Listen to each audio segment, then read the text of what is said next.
মাছুংখা everyone মই লক্ষ্য পুনৰবাৰ সকলোকে স্বাগতম জনাইছোঁ। অৱশেষত অপেক্ষাৰ অন্ত পৰিল আৰু সিদিনাখন আমাৰ এডিআৰই গ্ৰেড 3 ৰিজাল্ট দিছিলে, আজি গ্ৰেড 4 ৰিজাল্ট দিলে, আজি জিটি পিজিটি ৰিজাল্ট দিলে। গতিকে কেনেকুৱা হৈছে আপোনালোকৰ এক্সামিনেশ্যন, আপোনালোকৰ ৰিজাল্টটো কেনেকুৱা হৈছে আপোনালোকে মোক জনাবলৈ নাপাহৰিব। আমাৰ হোৱাটছএপ নাম্বাৰ দি দিছোঁ, তাত আপোনালোকে হোৱাটছএপ কৰি জনাব বা আপুনি ডাইৰেক্টলি ফোনো কৰিব পাৰে। ফোন কৰি জনাব আপোনালোকে যেতিয়া জনায় কেনেকুৱা হৈছে ৰিজাল্ট। মোৰ বহুত বেছি ভাল লাগে, মই পাৰ্চনেলি এইটো মোৰ নিজৰ ছাকচেছ বুলি ধৰি লওঁ। আৰু সিদিনাখন যেতিয়া এডিআৰই গ্ৰেড 3 ৰিজাল্ট দিছিলে, সেইদিনাখন মই দেউতাৰ লগত মেডিকেলত আছিলোঁ আৰু সকলোৱে মোক ফোন কৰিছে। ফোন কৰি মাত্ৰ 3টা শব্দই কৈছে যে লক্ষ্য দা চাকৰি পাই গ'লোঁ। আৰু মোক নিজকে বহুত বেছি ভাল লাগিছে সেই মুহূৰ্তত, কাৰণ যেতিয়া মেডিকেলত দেউতাৰ লগত থাকোঁ গম পাই যে মনবোৰ ভাল লাগি নাথাকে, একেবাৰে বেয়া হৈ থাকে। কিন্তু যেতিয়া তাৰ মাজতে এনেকুৱা ধৰণৰ ফোন কল পাওঁ, এনেকুৱা ধৰণৰ মেছেজ পাওঁ, বহুত বেছি ভাল লাগে আচলতে।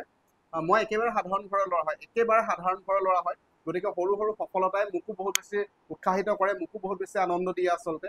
আৰু মই নিজৰ ইম'শ্যনবিলাক লুকুৱাই ৰাখিব নোৱাৰোঁ। মই দুখত নেকান্দিব পাৰোঁ, কিন্তু মোৰ সুখত চকুত চকুলো আহি যায়। সেইদিনাখনো মই সেই কথাটো কৈছোঁ, যেতিয়া সেইদিনাখন এডিআৰই গ্ৰেড 3 সকলোৱে মানে কিছুমানে মোক কান্দি কান্দি ৰিজাল্ট জনাইছে, মানে কান্দিছে মানে সুখৰ চকুলো আচলতে। অট'মেটিকেলি ইম'শ্যনেল হৈ গৈছে, জনোৱাৰ লগে লগে ময়ো ইম'শ্যনেল হৈ গৈছোঁ, মোৰ চকুৰ পৰা চকু পানী ওলাই গৈছে। গতিকে সেয়াই, আপোনালোকৰ ৰিজাল্টটো কেনেকুৱা হৈছে জনাবলৈ নাপাহৰিব। যিসকলে এক্সামিনেশ্যন কেইটামান মাৰ্কছৰ কাৰণে ক্লিয়াৰ কৰিব পৰা নাই, তেখেতসকলৰ কাৰণে সময়কণ বহুত কষ্টকৰ হয়, মই গম পাওঁ। এই ফেজ পাৰ কৰাটো বহুত বেছি কষ্টকৰ হয়, কিন্তু আপোনালোকক এটা কথাই জনাব বিচাৰিছোঁ। সেইদিনাখন মোক আপোনালোকৰ মাজৰে লক্ষ্যটকৰ এজন সদস্যই জনাইছে যে তেখেতৰ জাৰ্ণিটো কেনেকুৱা আচলতে।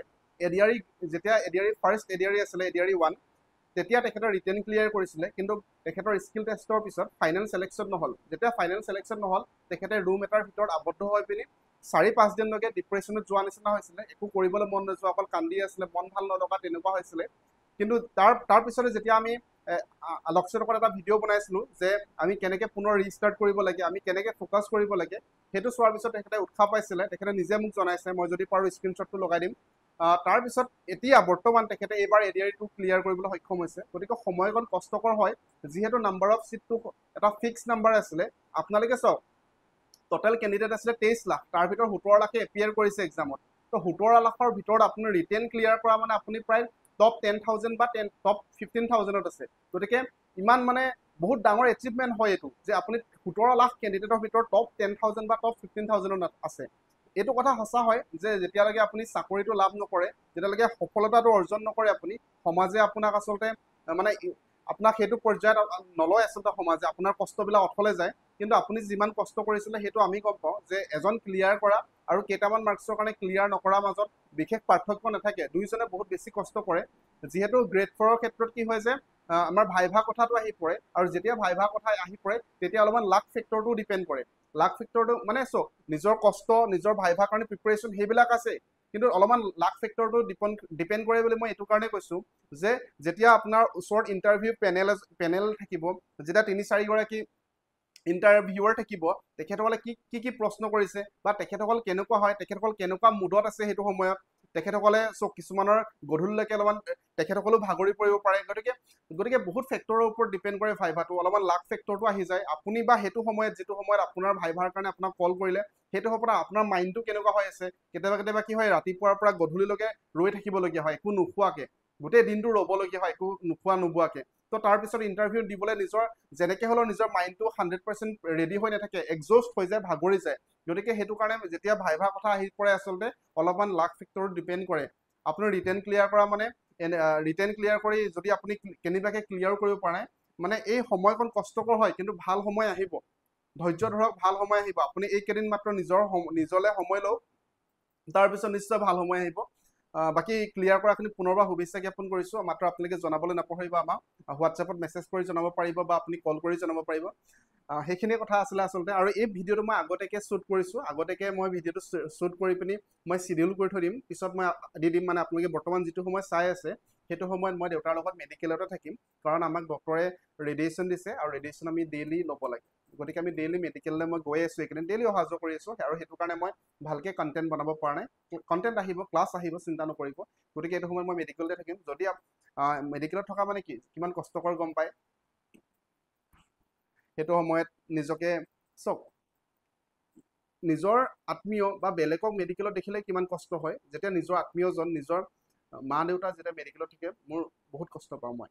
সেয়াই কথাটো আৰু সেইটো সময়ত যদি আপুনি এটা মেছেজ কৰি পিনি মোক জনায় যে আপোনালোকৰ এক্সামটো ভাল হৈছে বা আপুনি ফোন কৰি জনায় মোৰ বহুত বেছি ভাল লাগিব পুনৰবাৰ সকলোকে বহুত বেছি শুভেচ্ছা জ্ঞাপন কৰিছোঁ মোৰ মানে কথা ক'বলৈ মন গ'লে বহুতখিনি কথা কৈ থাকিবলৈ মন যায় আচলতে আৰু এটা কথা বহুতে মোক সেইদিনাখনো কৈ আছে যে আমি ADRE 3 কাৰণে পুনৰবাৰ কেনেকৈ ৰিষ্টাৰ্ট কৰিম ষ্ট্ৰেটেজি সম্পৰ্কে এটা ক্লাছ লাগে এটা ভিডিঅ' লাগে সেই সম্পৰ্কে এটা ভিডিঅ' ডিটেইলছত আহিব মাত্ৰ আপোনালোকে কেইদিনমান ৰৈ দিয়ক গোটেইটো এনালাইচিছ কৰি পিনি আমি আচলতে কি ভুল কৰিছোঁ ক'ত আমি বেছিকৈ ফ'কাছ কৰিব লাগে কেনেধৰণে আমি প্ৰিপাৰেশ্যনটো ষ্টাৰ্ট কৰিব লাগে সকলোৰে মেক্সিমামৰ প্ৰব্লেম হয় যে মেথছৰ ক্ষেত্ৰত যে মেথছ আমি কেনেদৰে পঢ়িব লাগে ইংলিছৰ ক্ষেত্ৰত প্ৰব্লেম হয় ইংলিছ আমি কেনেধৰণে পঢ়িব লাগে আৰু সেইটো কাৰণে আমাৰ মেথছৰ যোৱা 6 বছৰত মই পুনৰবাৰ এইটো কথা ক'ম গৌৰৱেৰে ক'ম এইটো কথা মই যে যোৱা 6 বছৰত আমাৰ মাত্ৰ পেইড কোৰ্চ এটাই আছিলে সেইটো হ'ল মেথছৰ পেইড কোৰ্চ যোৱা 6 বছৰৰ পৰা আমি ইউটিউবত কাম কৰি আছোঁ ইউটিউবত আপোনালোকৰ কাৰণে কণ্টেণ্ট বনাই আছোঁ যিসকলে আগতে 2019ত আমাৰ পৰা প্ৰিপাৰেশ্যন কৰিছিলে 2021ত আমাৰ পৰা প্ৰিপাৰেশ্যন কৰিছিলে তেখেত বহুত হাজাৰজনে চাকৰি পালে আচলতে তেতিয়ালৈকে আমি ফ্ৰী কণ্টেণ্টে দি আছিলোঁ যোৱা 6 বছৰত অকল এটা পেইড কোৰ্চ আছে আপুনি বিশ্বাস কৰক আন বেলেগ যিমান ইনষ্টিটিউশ্যন আছে তেখেতসকলৰ প্ৰত্যেকটো এক্সামৰ আগতে কোৰ্চেছ আহে আমি তেনেকৈ কোৰ্চেছ অনা নাই আমি লক্ষ্যত অকল বিজনেছ কৰিবলৈ অহা নাই চাওক টকাৰ সকলোৱে প্ৰয়োজন হয় এতিয়া মোৰ মা দেউতাক চিকিৎসা কৰিবলৈ মোৰ টকা লাগে দেউতাক বৰ্তমান কেম'থেৰাপি ৰেডিয়েশ্যন দিবলৈ টকা লাগে মই চেন্নাই প্ৰতি 2 মাহৰ মূৰে মূৰে অহা যোৱা কৰিবলৈ মোক টকা লাগে গতিকে সকলোকে প্ৰয়োজন হয় কিন্তু সেইবিলাকে অকল বিজনেছ কৰিবলৈ আমি অহা নাই এতিয়া আমি 6 বছৰত এটা পেইড কোৰ্চ লঞ্চ কৰিছোঁ সেইটো হ'ল মেথছৰ পেইড কোৰ্চ যিটো পেইড কোৰ্চৰ পৰা যোৱাবাৰ এক্সামত সকলোৱে গোটেইখিনি কৰিব পাৰিছে আউট অফ 35 কুৱেশ্যন 34টা 33টা 31টা তেনেকৈ কৰিব পাৰিছে যিসকলে পাৰ্চেছ কৰিছে তেখেতসকলে গম পায় গতিকে ইমান গ্ৰেণ্ড ছাকচেছফুল হৈছিল আমাৰ মেথছৰ কোৰ্চটো মই গৌৰৱেৰে সেই কথাটো আজি কৈছোঁ যোৱাবাৰ সেইদিনাখন ADRE গ্ৰেড 3 ক্লিয়াৰ কৰা সকলোৱে কৈছে যে আপোনাৰ মেথছৰ কোৰ্চ লৈ পিনে আমি চাকৰি পাবলৈ সক্ষম হ'লোঁ আৰু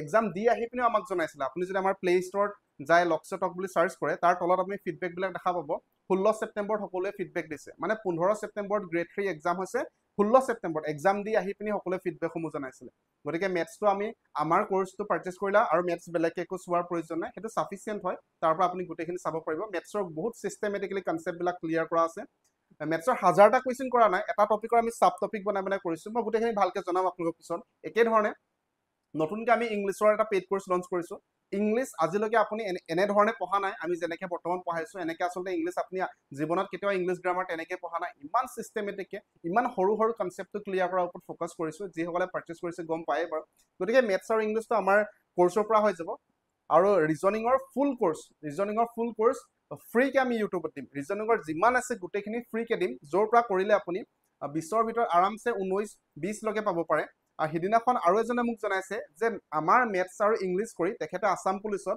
আউট অফ 40 39টা কোৰ্চ কুৱেশ্যন কৰিবলৈ সক্ষম হৈছে আউট অফ 40 39 মেথছ আৰু ৰিজনিঙত গতিকে মেথছৰ কাৰণে ইংলিছৰ কাৰণে আমাৰ পেইড কোৰ্চে কাম দিব ৰিজনিঙৰ কাৰণে বাকী একো চাব নালাগে আমাৰ ইউটিউবতে সম্পূৰ্ণকৈ কভাৰ কৰিম বাকী জিকে কাৰণে মই বহুত আমাৰ টিচাৰৰ লগত কথা পাতি আছোঁ তেখেতসকলক আমি হায়াৰ কৰিম আৰু আমাক ইউটিউবত আমি ফ্ৰীকৈ জিকেটো দিবলৈ চেষ্টা কৰিম গতিকে গোটেইখিনি চিন্তা কৰাৰ ভালকৈ মই ডিটেইলছত পিছত জনাম আজি মাত্ৰ আভাস এটাহে দিছোঁ পুনৰবাৰ সকলোকে শুভেচ্ছা জ্ঞাপন কৰিছোঁ নতুন যাত্ৰাৰ কাৰণে ধন্যবাদ